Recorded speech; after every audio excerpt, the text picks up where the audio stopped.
Several kids riding bikes discovered what they thought was an alien spacecraft. Believing there were extraterrestrials inside, they decided to call the police. However, they never expected to find two corpses inside. Based on the degree of tissue decomposition, the bodies appeared to have been buried for many years. The medical examiner found that one victim had bled to death while the other had been suffocated. He also discovered the two were brothers. Meanwhile, investigators learned that two brothers had been kidnapped 5 years ago and were never found. They suspected these skeletal remains belonged to them, and testing quickly confirmed this theory. They contacted the agent who had handled the brothers' case years ago to learn more. The boys had been abducted by a kidnapper who advised their father not to pay the ransom. Tragically, they failed to rescue the children. The kidnapper, known as the Gravedigger, would bury his victims alive. If the family paid the ransom, they would receive the burial location.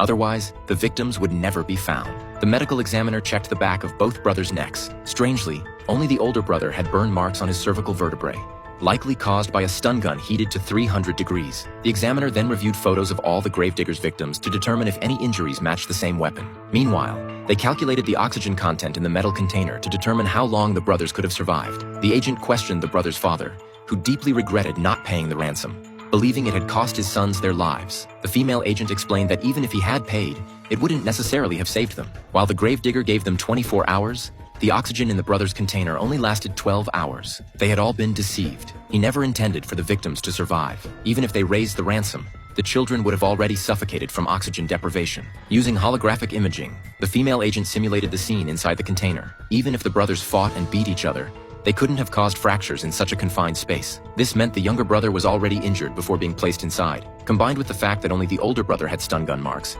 the agent theorized that the Gravedigger had stunned the older brother when the younger one suddenly appeared. Left with no choice, he hit the younger brother with his car, causing multiple fractures. He had originally planned to take only the older brother, but ended up with both, which is why they died 12 hours earlier than scheduled. Clearly, this was the Gravedigger's mistake. At that moment, Hodgins discovered an important clue. Just as he was about to tell the female agent, he learned she had left for the parking lot. He rushed after her, only to witness her being attacked. He ran over to help, but a speeding car suddenly struck him. When the female agent regained consciousness, she felt pain in the back of her neck. Her phone was scattered across the passenger seat. Worse still, after rolling down the window, sand and gravel poured into the car. She quickly raised the window, realizing she had been buried. Turning suddenly, she saw Hodgins unconscious beside her. She climbed to the back seat and discovered his leg was severely injured. Meanwhile, the other agent received a mysterious call informing him that the female agent and Hodgins had been buried alive. $8 million needed to be transferred to a specified account immediately. Hodgins had fully regained consciousness but couldn't remember what had happened. The female agent said she had been stunned by the Gravedigger with a stun gun.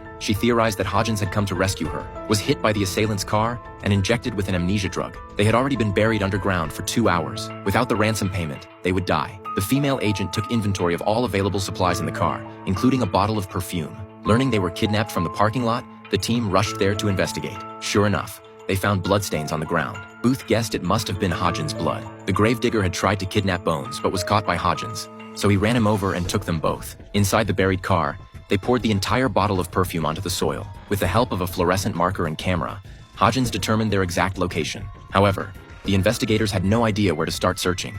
Thomas came in and told him that negotiating with the Gravedigger was impossible. They needed to raise the money quickly to save them. Seeing Thomas's arrogant attitude, the frustrated agent slammed him onto the desk, suspecting he and the Gravedigger had a mutually beneficial relationship. After all, he had made considerable money from his book about the Gravedigger. Meanwhile, the female agent had connected the wiring on her phone. They had only 4 to 6 seconds to write and send a message. Fortunately, Hodgins typed fast enough to send out the most valuable text before the phone exploded. After receiving the message, the male agent immediately gathered everyone to study it. He believed the female agent had sent it to him, but time passed and they made no progress. They silently assumed the female agent and Hodgins had died from oxygen deprivation, unaware that she had obtained more oxygen by puncturing the tires. However, this wouldn't last long. Suddenly, Hodgins thought of using a lithium battery and preservatives to generate oxygen. The female agent planned to attempt a dangerous self-rescue method using the explosive force of the airbag to blast an escape route. Theoretically, the impact could break through the windshield. If they were less than 1.2 meters from the surface, they could succeed. Back in the lab,